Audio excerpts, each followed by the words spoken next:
মানুষজন মেলায় যায় কষ্ট করে ভিড় দেখতে, মানুষজন দেখতে, তারপরে দোলনা চড়তে, বিভিন্ন জিনিস চড়তে। আর আমাকে মানে জানলাটা জাস্ট একটু সরিয়ে ওপেন করলেই শুধু মানুষের ভিড় দেখা যায়।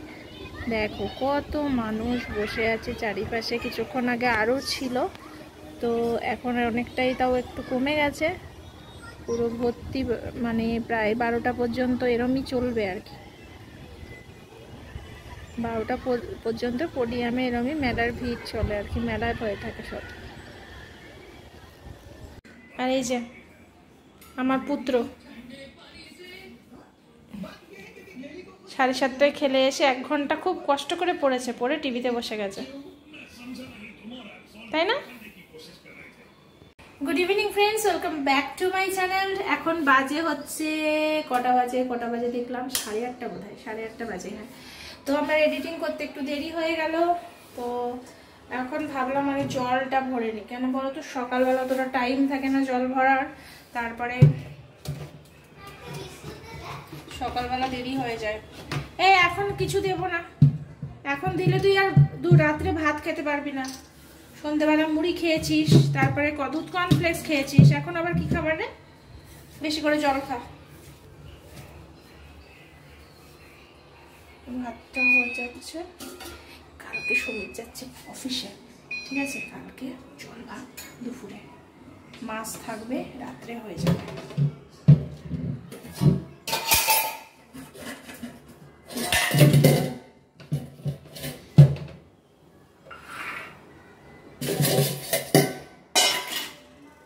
আমি কাজের থেকে অকাজ করি বেশি। এই ক্যামেরা ধরতে ধরতে একটা কাজ করতে গিয়ে 4টে কাজ করি, ফেলি আর। তো চলো আমি জলটা ভরে নি, না আবার আকাম করে দেবো। আমরা প্রায় 18 মাস মতো হলো এখানে এসেছি, প্রায় 18ই তো, হ্যাঁ 18 মাস মতো হতে গেল আমরা এসেছি। তো এরকম ঘটনা কোনোদিন ঘটেনি এখনও, যে এখনও কারেন্টের বিলই আসেনি এ মাসে। আজকে 15 তারিখ হয়ে গেল, এ মাসের কারেন্টের বিল এখনও আসেনি। মানে মোবাইলে সুমিতে দেখছে আসেনি, তবু আমি কালকে একবার নিচে যাব, আমাকে যেতে হবে, দেখতে হবে যে আমাদের বক্সে কোনো কারেন্টের বিল এসেছে কিনা, সেটা একবার চেক করতে হবে। তো বুঝতে পারছি না, এত দেরি কোনোদিনও হয় না, মোটামুটি 4 থেকে 5 তারিখের মধ্যে কারেন্টের বিল চলে আসে, ঠিক আছে? কিন্তু এ মাসে তার কোনো খবর নেই, বুঝতে পারছি না কেন। আমার ঘরেই হয়েছে নাকি সবার ঘরে হয়েছে বুঝতে পারছি না, তো অবশ্যই দেখতে হবে। কালকে গিয়ে দেখব যে কারেন্টের বিলটা এসছে কিনা।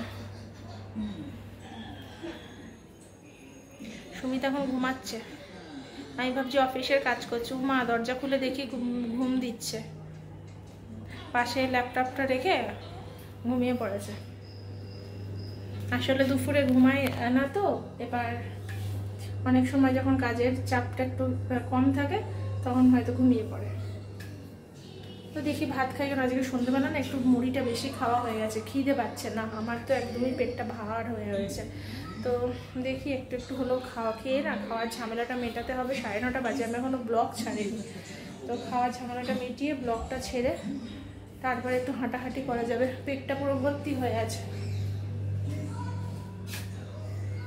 চলো পরে আসছি। সমৃদ্ধ, হ্যাঁ বাবাকে ডাক, বল ভাত দিয়ে দিয়েছি। এখানে আমি ব্রেকফাস্ট করে নিয়েছি আজকে সকালবেলা। তো এখানে দেখো এই হচ্ছে আজকে ব্রেকফাস্ট। তো চলো খেয়ে নিই। সকালবেলা এটা সেকেন্ড টাইম ব্রেকফাস্ট হচ্ছে। সকালবেলা সবাই আমরা এক ধাপ খেয়ে নিয়েছি, মানে খেয়ে নিয়েছি বলতে সবাই ডিম সেদ্ধ, তারপর সুমিত ছাতু মুড়ি খেয়ে অফিসে চলে গেছে, ডিম সেদ্ধ আর টক দই খেয়ে। আর আমি আর সমৃদ্ধ ডিম সেদ্ধ খেয়েছি, আর সমৃদ্ধ দুধ কর্নফ্লেক্স খেয়েছে। যেহেতু সকালবেলা অতটা সকালে কুটে উঠতে পারি না, তাই জন্য এখন এই যে করে নিয়ে আমি বসলাম। তার আগে ছেলেকে লিখতে দিচ্ছিলাম, এই যে বেঙ্গলি ওকে লিখতে দিচ্ছিলাম।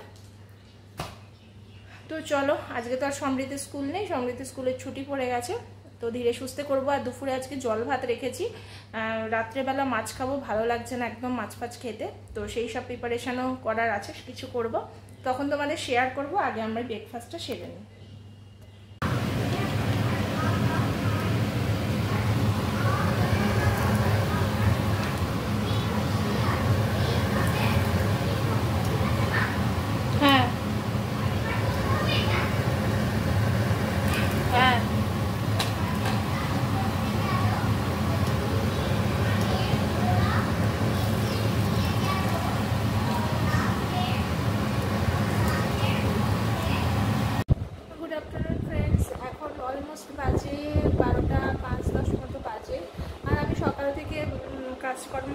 এখন একটুখানি স্নান করে এলাম, একদম ভালো লাগছিল না, শরীরটা কেমন যেন লাগছে। এখন প্রচণ্ড ঘুম পাচ্ছে, আমার চোখে মনে হচ্ছে প্রচুর ঘুম, কিন্তু আমি এখন ঘুমাবো না। এখন ঘুমালে এমনই ঘুমিয়ে পড়বো যে দুপুরে আর তখন বসে থাকতে হবে। তো ভাবছি কি করে সময় কাটানো যায়, তাই জন্য মোবাইলটা অন করলাম। তো একটা সিদ্ধান্ত নিয়েছি কালকের জন্য, সেটা হচ্ছে কালকে বাড়ি যাব গিয়ে দুদিনের জন্য থাকবো ওখানে, একটু মাকে দেখাশোনা করবো। মাকে দেখাশোনা করার কিছুই নেই, মানে অ্যাকচুয়ালি বাড়িতে মাকে একটু দেখতে যাব। চোখ অপারেশন করার পরে তো মাকে দেখে নিই, তাই জন্য যাব। আর কালকে মা চোখ দেখাতে গেছিলো, ওখানে দেখিয়ে এসেছে। তো এই হচ্ছে ব্যাপার। আমাদের বাড়িতে না চোখের প্রবলেম সবারই, মানে সব মা, এদিকে মায়ের, ওদিকে আমার বাবার আছে প্রচণ্ড, আমার ঠাকুমার চোখের শিরা শুকিয়ে গেছিলো। তো আমারও যার জন্য চোখের প্রবলেম চলে আসছে, এত তাড়াতাড়ি চোখের প্রবলেম এসে যাচ্ছে। যদিও এখন চোখের প্রবলেমের কোনো বয়স হয় না, ছোটো ছোটো বাচ্চারা প্রচণ্ড মোটা মোটা চশমা পরে, সেই তুলনায় তো আমরা অনেকটা বয়সে গিয়ে মানে উপহার পেলাম এটা। তো সেগুলো আছে, তো একটু ভয় লাগে জানো তো চোখের ব্যাপারটা বিশেষত, কারণ আমার ঠাকুমার চোখের শিরা শুকিয়ে গেছিলো, আস্তে আস্তে আমার ঠাকুমার চোখের জ্যোতিও চলে গেছিলো। তো সেই জিনিসটা আমার মাঝে মাঝে মনে হয় যে চোখের ব্যাপারে খুব সিরিয়াস থাকা দরকার, কারণ এই জিনিসটা নাকি একটা বংশগত ব্যাপারও হয়ে গেছে আর কি। তো সেই জিনিসটা আমাদেরও একটু ভয় লাগে, সবসময় মনে হয় কিছু চোখের প্রবলেম হলেই ঠাকুমার মতো হবে না তো, তো এটাই ভয় লাগে আর কি। আর এটাই ভাবি যখন একা একা থাকি না, যত উল্টো পাল্টা ব্যাপারগুলো মাথায় আসে। আর সমৃদ্ধ ঘরে খেলা করছে পুরো নিজের মতো, সুমিত তো অফিস চলে গেছে সকালবেলা, আর এই জন্যই আর কি উল্টো পাল্টা ব্যাপার মাথায় আসছে। আর শরীরটাও ভালো নেই আমার, একটুখানি যা হয় আর কি, তো সেই কারণেই আর কি শরীরটা ভালো নেই। এখন বসে আছি, আর কোনো কথাও বলতে ইচ্ছা করছে না, তো চলো পরে আসবো, বিকেলে কিছু তোমাদের শেয়ার করব। আজকে শেয়ার করার মতো কিছু সেইভাবে অর্থে নেইও যে শেয়ার করব, তো যার জন্য কিছু তোমাদের শেয়ারও করতে পারছি না। দুপুরে রান্না খাওয়ার সময় অবশ্যই দেখাবো যে কি করেছি। মুসুরি ডালের বড়া ভেজেছি, আলু ভেজেছি, আর আলু সেদ্ধ দিয়ে আজকে দুপুরে জল ভাত খাবো। সিঁদুরও পরিনি, দেখছো পুরো কপাল একদম ইয়ে হয়ে গেছে, স্নান করে এসেই বসে পড়েছি, সিঁদুরও পরিনি। তো চলো পরে আসছি। এই যে দুপুরের খাবার, আর এই যে ওপরে কাজ হচ্ছে, প্রচণ্ড শব্দ হচ্ছে। এই সারা বছর এই এক প্রবলেম, কাজ আর শেষ হয় না, এ চলতেই আছে।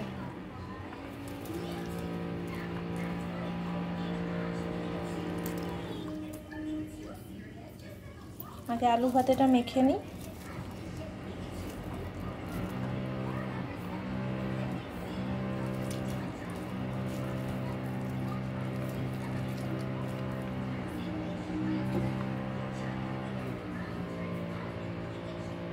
আজকে দুপুরে শোয়ার আগে আমি ইউটিউব দেখছিলাম, তো দেখার সময় বেশ কিছু ভিডিওতে একজন ইউটিউবারের ফ্যামিলির নাম আসছে বারবার। তো তারপর আমি সার্চ করে দেখলাম চ্যানেলটা, আমি কোনোদিনও দেখিনি সেই চ্যানেলটাকে। তো সার্চ করে দেখার পর মনটা সত্যি ভীষণ খারাপ হয়ে গেল। খুব বাচ্চা একজন ছেলে, কতই বা বয়স হবে, হয়তো 30 হার্ডলি হবে। তো বেশ নামকরা ইউটিউবার, প্রায় 3 লাখের ওপর তাদের ভিউজ। তো সেই ইউটিউবারের যে মেন ছেলেটা আর কি, স্বামী স্ত্রী মিলে তারা ব্লগ করে। তো অফিস থেকে ফিরে আসছিল, কয়েকদিন আগেকার কথা বলছি, বৃষ্টির মধ্যে ফিরে আসতে গিয়ে বাইকে অ্যাক্সিডেন্ট হয়ে স্পট ডেথ হয়েছে। তো মানে আমি চিনি না তাদেরকে, আমি কোনোদিন তাদের ভিডিও দেখি না, কিন্তু ইউটিউবে বিভিন্ন ব্লগাররা আছে, তাদের নিয়ে ভিডিও করছে। তো ব্যাপারটা কি হচ্ছে বারবার চোখের সামনে আসছে বলে আমি ভাবলাম একবার চেক করে দেখি তো কি ব্যাপারটা। তো জানতে পারলাম আর কি, ছেলেটার নাম হচ্ছে আরিয়ান, আর মেয়েটার নাম বোধহয় রুম্পা না কি এরকম। তো এত খারাপ লাগছে না জানার পরেই, মানে মনটা ভীষণ খারাপ হয়ে গেছে। মানে দেখো, এমন কিছু কিছু মানুষ আছে যারা সত্যি বিছানা শয্যাশায়ী ভুগছে, কিন্তু ভগবান তাদের নিচ্ছে না। অথচ এই ধরনের বাচ্চা ছেলে মেয়েরা যারা আছে, যারা মানে যাদের উপর পুরো একটা সংসার পুরো ডিপেন্ড করে আছে, সেই সব মানুষরা যদি চলে যায়, তাদের ফ্যামিলির যে কী অবস্থা হয় মানে সেটা মানে যাদের ওপর দিয়ে যায় তারাই বুঝবে। তো সেটা জানার পরে না মনটা ভীষণ খারাপ হয়ে গেল, মানে কিচ্ছু ভালো লাগছিল না, আর একটা টেনশান কাজ করতে শুরু করছিল। তো যাই হোক, সমিত আসছিল অফিস থেকে, আমি বারবার ফোন করছি, কোথায় আছো কোথায় আছো, কখন আছো। ওই যে ওটা শুনেছি না, অফিস ফেরত আসার পথে এরকম হয়েছে, ব্যাস আমার মাথার মধ্যে একটা টেনশান হতে শুরু করেছিল। তো যাই হোক, আর একটাও শুনলাম আজকে মৃত্যুর খবর, সেটা হচ্ছে আমার ব্লগ আছে যে, তো সেই ব্লগেরও মানে ওই নিলয়দা আর ওর নাম বোধহয় সঞ্জয়িতা, ওর বাবা আজকে মারা গেল। অনেক দিন ধরে, প্রায় 7-8 দিন ধরেই উনি অসুস্থ ছিলেন, নার্সিংহোমে ভর্তি ছিলেন। তো সেও মারা গেল 6 মাস আগে। তার মানে মেয়েটার মা মারা গেছে, আর 6 মাসের মাথায় ঠিক বাবা মারা গেল। তো এই দুটো জিনিস না আজকে আমাকে এত খারাপ লাগছে, এত খারাপ লাগছে, তোমাদেরকে কি বলবো। আমরা সবাই জানি আমাদের প্রত্যেককে একদিন চলে যেতে হবে, কিন্তু কাছের মানুষ যখন চলে যায় না, তখন তার যে দুঃখ সেটা যে কি, সেটা মেনে নেওয়া সত্যিই ভীষণ কষ্টকর।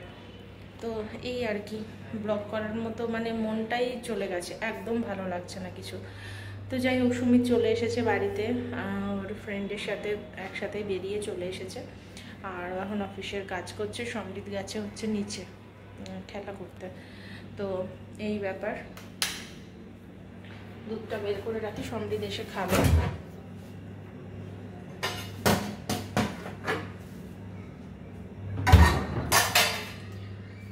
তো চলো, সন্ধ্যেটা আমি দিতে পারবো না, সুমিত দিয়ে দেবে।